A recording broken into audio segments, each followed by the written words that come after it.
गया, धोनी आया उसने ऐड किया, रवि शास्त्री आया उसने ऐड किया, राहुल द्रविड़ आया, फिर रोहित शर्मा आया, गौतम आया, सिस्टम ने कहा ये है बेंच, ये है टीम, ये है प्रोग्रेशन और ये है 20 साल की मेहनत। और भारत ने चैंपियंस ट्रॉफी 2025 अपने नाम कर लिया। पाकिस्तान का वहां पे कोई भी पीसीबी का कोई भी चेहरा नजर नहीं आया। ये बड़ी हैरत की बात थी कि आईसीसी ने किसी को इनवाइट नहीं किया या पीसीबी से खुद ही कोई नहीं किया। इसके ऊपर बहुत सारी बातें कल रात से मैं देख रही हूँ कि हो रही है। एक तरफ भारत की जीत है, दूसरी तरफ जो है वो ये एक अलग कंट्रोवर्सी शुरू हो गई है। वर्ल्ड क्रिकेट भाई, बाप world cricket team India champions trophy 2025 उठा के ले गया भाई। लाहौर से पहले ट्रॉफी उठाई है भाई, जाके मुंबई में रख दिया और पूरी दुनिया के मुंह पे चपेड़े मार दिए। चाहे T20 वर्ल्ड कप हो, चाहे चैंपियंस ट्रॉफी हो, 8 मंथ के गैप के अंदर भाई 2 टूर्नामेंट्स टीम इंडिया जीत के चला गया। T20 format, ODI format. Rohit Sharma भाई 76 करके चला गया फाइनल में और टीम इंडिया को जीत दिला के चला गया। रोहित शर्मा भाई अनबीटेबल कैप्टन है, टीम इंडिया अनबीटेबल टीम है, स्ट्रीक पे स्ट्रीक लगाते हैं। T20 वर्ल्ड कप अनबीटेबल जीता था, यहाँ चैंपियंस ट्रॉफी आई है, 5 मैचेस खेले हैं, 5 जीते हैं भाई। बांग्लादेश, पाकिस्तान, ऑस्ट्रेलिया, न्यूजीलैंड, तमाम बदले जितने बदले रहते थे निकाल दिए, तमाम रिवेंजेस ले लिए। चाहे 2019 T20 वर्ल्ड, चाहे 19 का सेमीफाइनल था, चाहे 2023 का फाइनल था, टीम इंडिया ने प्रूव कर दिया कि भाई वो बाप हैं क्रिकेट के, वो बाप रहेंगे पाकिस्तान। 2013 की जो डांस करते हुए विराट कोहली थे, तो यहाँ श्रेयस अय्यर थे और जो सेलिब्रेशन हो रही थी, families on the field and बहुत भरपूर किस्म की सेलिब्रेशन हुई। मगर उस सेलिब्रेशन में कमी रही, जहां पाकिस्तान क्रिकेट बोर्ड जो कि होस्ट था इस टूर्नामेंट का, पाकिस्तान क्रिकेट बोर्ड के ओहदेदारान कहीं नहीं दिखे। ऐसा लगा कि ये पूरा मेला जो है वो दुबई में ही सजा हुआ है और शायद बीसीसीआई ही इसका होस्ट है या पाकिस्तान की होस्टिंग का कहीं नामो निशान नहीं था, except the jacket that they wore और जिस पे चैंपियंस ट्रॉफी लिखा था और पाकिस्तान का नाम था। But yes, congratulations to team India, जिस तरह की भरपूर जबरदस्त परफॉर्मेंस की टीम इंडिया ने और किस तरह हर टीम से सीखा जा सकता है, किस तरह हमें क्या सीखना चाहिए टीम इंडिया से, टीम न्यूजीलैंड से। कुलदीप यादव 2 स्ट्राइक्स जो थे वो न्यूजीलैंड को ले बैठे, क्योंकि रचिन बहुत आला बैटिंग कर रहे थे और ऐसा लग रहा था कि कहीं न्यूजीलैंड 300 स्कोर कर जाएगा। उनको आउट किया पहले बॉल पे आके, उसके बाद फिर विलियमसन की विकेट जो ली कॉटन बोल्ड किया उन्होंने। ये 2 जो ब्लोज थी ना, ये मैसिव ब्लोज थी। देखिए कुलदीप यादव जो थे ना, वो बॉर्डर लाइन केस चल रहे थे, क्योंकि बाकी स्पिनर्स के निस्बत इनकी परफॉर्मेंस उतनी आउटस्टैंडिंग नहीं थी और शायद अगर आज भारत एक फास्ट बॉलर एक्स्ट्रा खिलाते तो ये शायद मैच भी ना खेलते। मगर क्या है कि आज उन्होंने बहुत ही जबरदस्त स्पेल अपने इस चैंपियनशिप की बेस्ट बॉलिंग कर दी। मुकाम बड़ा था और लेवल अपना उन्होंने रेज किया। आईसीसी के जो इवेंट्स हैं जितने रोहित को जचते हैं ना और किसी को जचते नहीं है, ठीक है। एंड फाइनली जो रोहित शर्मा की आज इनिंग थी भाई, 76 इस बंदे ने खेला है ऑन समथिंग 83 बॉल्स पर। आप बिलीव नहीं कर सकते कि एक पीछे किसी मैच में नहीं चला ये, फाइनल में बड़े मैच में ये चला है। एंड जैसे ही मतलब गिल ने 31 किया है, गिल का कैच फिर किसने पकड़ा, ग्लेन फिलिप्स ने पकड़ा और कैच वाज टोटली मेमोरेबल, बहुत कमाल का कैच था। एंड अगेन अगर बात की जाए तो 250 समथिंग कोई टारगेट नहीं है इंडिया के आगे, इंडिया के लिए कोई टारगेट नहीं है। उन्होंने 264 वालों को नहीं छोड़ा है तो 250 वालों को छोड़ेंगे वो। उन्होंने कहा कि भाई हमें जरूरत नहीं है इस चीज की। एंड सेकेंडली अगर बात की जाए, आप कोहली आए हैं, कोहली जैसे निकले घर से भाई आए, उनको वापस बिठा दिया भाई आप चले जाए, आप रोहित करेगा। एंड जैसे रोहित आउट हुए हैं फिर अय्यर आए हैं और साथ में जो अक्षर पटेल की जो इनिंग है, Axar Patel is a very good allrounder, underrated बच्चा है लेकिन कमाल। मुझे लग रहा है कि अय्यर एंड अक्षर जितनी मेहनत इन्होंने चैंपियन ट्रॉफी में दिखाई है, उनको बाद में कुछ ना कुछ। जय हिंद दोस्तों, पिछले दिनों चैंपियन ट्रॉफी का फाइनल इंडिया ने जीत लिया, यानी चैंपियन ट्रॉफी का टाइटल भारत ने जीत लिया है और जिसके ऊपर पाकिस्तान में अभी भी कंटिन्यूअस चर्चा छिड़ा हुआ है, जिसके लेकर के पाकिस्तान मीडिया, पाकिस्तानी जनता या फिर पाकिस्तान के प्रो खिलाड़ी विश्लेषण किए जा रहे हैं, विश्लेषण कर रहे हैं। इंडियन टीम जिसने पूरी दुनिया में अपना एक मुकाम बनाया है और कहा जा सकता है कि भारत यानी इंडियन क्रिकेट टीम इस समय दुनिया की सबसे टॉप टीम यानी दुनिया की नंबर 1 टीम कह सकते हैं। और पाकिस्तान मीडिया इसके ऊपर क्या डिस्कस कर रहा है, तो चलिए पाकिस्तान मीडिया में इसके ऊपर क्या चल रहा है। और दोस्तों, इस तरह की इंटरेस्टिंग वीडियो देखने के लिए हमारे चैनल को सब्सक्राइब जरूर कर लें।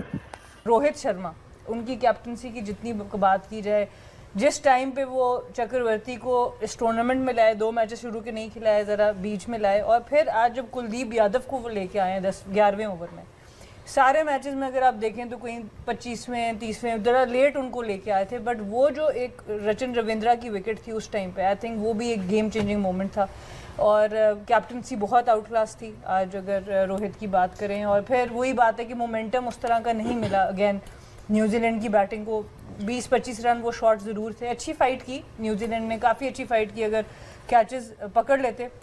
बट इंडिया, जैसे शोएब भाई ने भी बात की थी कि ऐसे चीज़ में आपको फिनिशर्स चाहिए और उन्होंने शो किया कि दे हैव देम। और एक बहुत क्लिनिकल परफॉर्मेंस ओवरऑल टूर्नामेंट में, बहुत कम होता है कि आप अनबीटन टूर्नामेंट जीत जाते हैं। That is what India has achieved. Rohit Sharma की इन्होंने कैप्टनसी की बात की, आज उन्होंने जिस तरह की इनिंग्स खेली, वही बात आ जाती है कि ऐसे प्लेयर हैं जो हमेशा बड़ी स्टेज पे आके परफॉर्म करते हैं एंड ऑल्दो टारगेट शायद उस तरह से नहीं था बट उनकी गेम चेंज नहीं होती. He is very clear in the way he wants to approach his game and despite the fact that he is the captain कभी प्रेशर में नज़र नहीं आए, कभी नहीं लगा कि कुछ किसी किस्म के कोई नर्वस नज़र आ रहे हैं, बड़ी स्टेज है, ऐसा कुछ नहीं.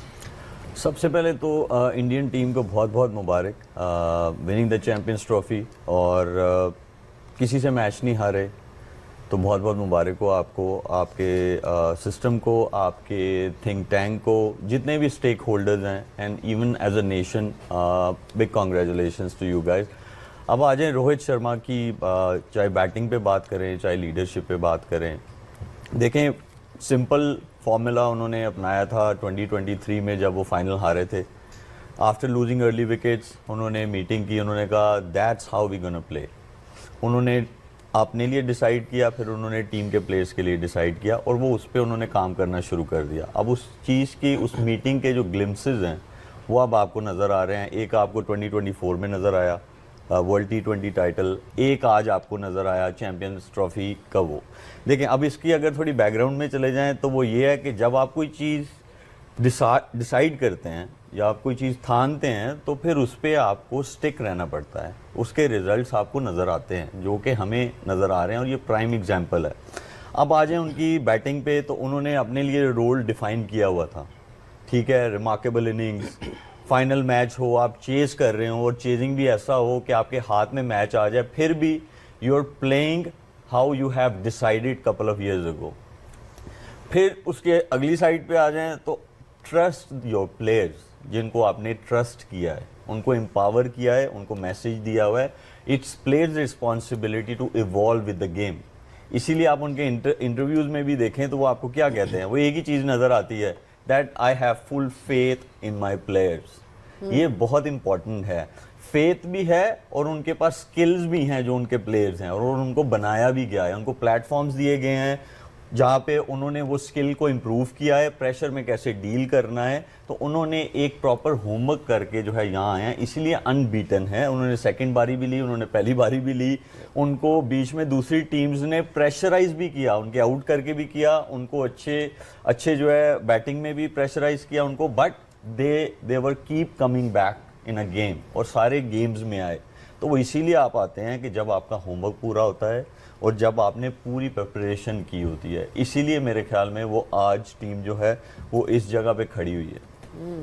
और हाफिज़, अभी शुएब अख्तर ने भी कहा कि कंसिस्टेंसी की बात है, 3-4 साल से एक प्लानिंग नज़र आ रही है. लास्ट 3 ICC इवेंट्स में सिर्फ एक मैच हारे हैं इंडिया, वो था वर्ल्ड कप का फाइनल ऑस्ट्रेलिया के अगेंस्ट. तो इससे नज़र आता है कि उनका एक किस तरह का रन चल रहा है. और अभी इंटरव्यू भी देख रहे थे मैच के बाद, विराट कोहली और शुभमन गिल खड़े हुए थे और एक लाइन मुझे ऐसी कैची लगी उसमें कि उन्होंने बोला कि शुभमन गिल को देख के लगता है कि अगले 8-10 साल के लिए विन गुड हैंड्स. सो ये जो transformation of talent and power baton है वो बड़ी सिस्टमैटिक है और वो रिजल्ट्स में नज़र आती है. देखिए, उनका सिस्टम आपको बता रहा है. सबसे पहले तो मैं समझता हूँ कि इंडिया को मुबारकबाद देनी चाहिए कि जिस तरीके से उन्होंने एक यहाँ पे क्रिकेट खेली. एज ए फ़ैन हमें बहुत खुशी हुई कि एक अच्छी टीम सब कॉन्टिनेंट की वो डोमिनेट कर रही है because of the good skills. तो उनके सिस्टम की रिफ्लेक्शन है और कुछ भी नहीं है. उनके सिस्टम की राइट वे में राइट प्लानिंग की मैं बात करूँगा. और मैं पहले कह चुका हूँ, दोबारा उसको दोहराऊंगा कि India is playing for a cause and that cause was to win.